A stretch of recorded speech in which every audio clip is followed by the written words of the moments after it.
के सभी दर्शकों को नमस्कार। भारत का भविष्य इस विशेष वेब सीरीज के तीसरे भाग में आप सभी दर्शकों का हार्दिक अभिनंदन है।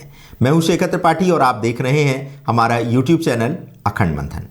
कार्यक्रम को आगे बढ़ाएं इससे पूर्व आपसे निवेदन है कि कृपया दैनिक वार्तालाप में शुद्ध हिंदी भाषा का प्रयोग करें एवं ईसाई एवं इस्लामिक संस्कृति को बढ़ावा देने वाले संस्कारों एवं ऐसी भाषा का बहिष्कार करें। जन्म दिवस पर केक काटना एवं उत्सवों पर मुबारकबाद देने जैसे शब्दों का बहिष्कार करें एवं उनका भी बहिष्कार करें जो ऐसी परंपराओं का प्रयोग कर रहे हैं। इसी के साथ यदि आप दैनिक बोलचाल में उर्दू भाषा का प्रयोग करते हैं या फिर अंग्रेजी भाषा का प्रयोग करते हैं तो कृपया इससे भी सावधान रहें।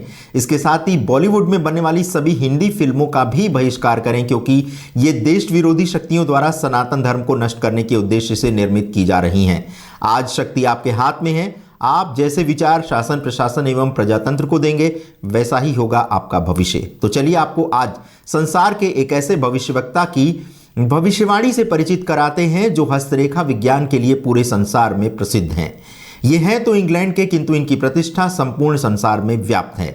हम बात कर रहे हैं प्रसिद्ध ज्योतिष विज्ञानी कीरो की। जी हां, कीरो वही ज्योतिषवेत्ता है जिनसे इंग्लैंड की महारानी ने भारत को स्वतंत्र करने हेतु ऐसा बुरा समय पूछा था जिससे स्वतंत्रता के पश्चात भारत की संस्कृति एवं मर्यादा समाप्त हो जाए। महारानी के अनुरोध पर कीरो ने स्वतंत्रता के लिए अर्धरात्रि का समय तो बता दिया किंतु यह भी कहा कि आने वाले समय में भारत को संसार की कोई भी शक्ति आगे बढ़ने से रोक नहीं पाएगी। यहां ऐसे सर्वशक्तिशाली सत्ता का जन्म होगा जिसकी स्वयं की शक्ति के आगे संसार की सारी शक्तियां बौनी सिद्ध होंगी। उस शक्ति का प्रभाव सारे संसार पर पड़ेगा एवं भारत का भविष्य सदैव ही उज्जवल रहेगा। महारानी को स्वतंत्रता के लिए अशुभ समय तो कीरो ने बता दिया किंतु उनके मन में भारत का भविष्य ज्ञात करने की उत्सुकता बढ़ने लगी थी। अध्ययन के पश्चात उन्होंने पाया कि भारत का भविष्य तो बहुत उज्जवल है। वे पुनः ब्रिटेन की महारानी के पास गए और उन्हें बताया कि स्वतंत्रता के 50 वर्षों में यदि भारत में कोई महापुरुष खड़ा हो गया तो फिर भारत को कोई भी गुलाम अर्थात परतंत्र नहीं कर पाएगा। किंतु उन्होंने ये भी कहा कि यदि इस मध्य कोई महापुरुष पैदा नहीं हुआ एवं भारत को किसी ने गुलाम बना लिया तो फिर इसे कोई स्वतंत्र नहीं करा सकेगा। कीरो ने सन 1925 में लिखी अपनी पुस्तक में भविष्यवाणी की है कि 20वीं सदी अर्थात सन 2000 ईस्वी के उत्तरार्ध में सन 1950 के पश्चात उत्पन्न संत ही विश्व में एक नई सभ्यता लाएंगे जो कि संपूर्ण विश्व में फैल जाएगी। भारत का वह व्यक्ति सारे संसार में ज्ञान क्रांति ला देगा। कीरो अपनी भविष्यवाणी में लिखते हैं कि भारत का सूर्य बलवान है एवं कुंभ राशि में है, इसीलिए भारत की प्रगति को दुनिया की कोई शक्ति रोक नहीं सकती। यहीं पर एक चेतना पुरुष का जन्म होगा जिसकी आध्यात्मिक क्षमता समस्त विश्व की भौतिक क्षमता से कई गुना अधिक होगी। वह गुरु शिष्य परंपरा का पालन करेगा। उसके अनुयायी हर धर्म जाति एवं संप्रदाय में होंगे।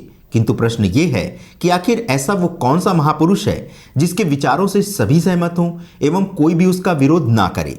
अभी वर्तमान में देखें तो भारत के प्रधानमंत्री श्री नरेंद्र मोदी ही किसी चमत्कारी शक्ति के रूप में उभरे हैं एवं उनके कई कठोर निर्णयों के पश्चात भी जनता का विश्वास उनमें बना हुआ है। तो क्या मोदी ही हैं वह आध्यात्मिक शक्तियों से संपन्न व्यक्ति या फिर किसी और महापुरुष के आने का समय अभी शेष है? ये प्रश्न हम आप पर छोड़ते हुए कीरो का अब आपको संक्षिप्त परिचय देते चलें। प्रोफेसर कीरो का जन्म नवंबर 1866 में इंग्लैंड के ब्रे नामक स्थान पर हुआ था।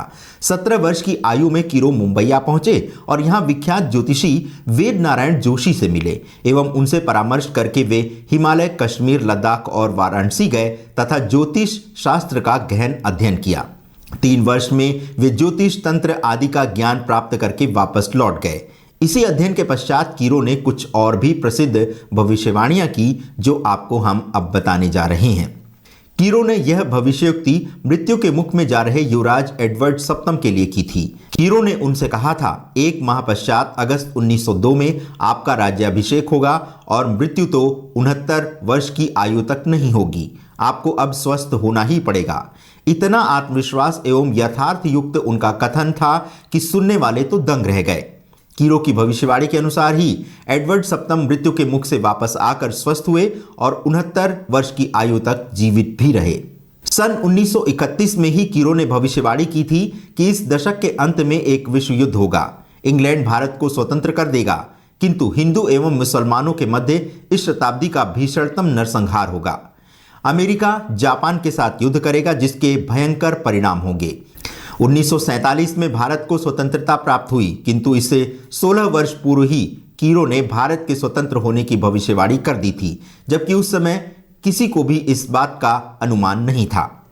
कीरो ने जेल अधिकारियों की अनुमति प्राप्त कर डॉक्टर मेयर की हस्तरेखाओं का अध्ययन करके बताया था कि हाईकोर्ट के तुरंत मृत्यु दंड दिए जाने के आदेश के पश्चात भी वे जीवित बचेंगे।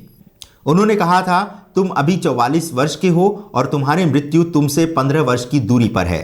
15 वर्ष पश्चात तुम अपनी शैया पर गंभीर रोग से मृत्यु को प्राप्त होगे। ऐसा ही हुआ।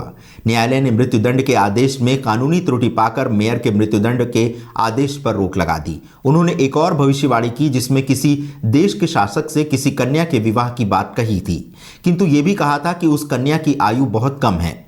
ये भविष्यवाणी कीरो ने श्रीमती लीटर के समक्ष उनकी पुत्री के हाथ की रेखाएं देख करके कही थी।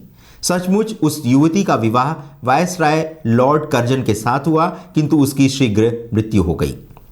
तो दर्शकों, यदि कीरो की भविष्यवाणी पर विश्वास करें तो भारत अपने स्वर्णिम युग की ओर अग्रसर होने के पथ पर आगे बढ़ चुका है।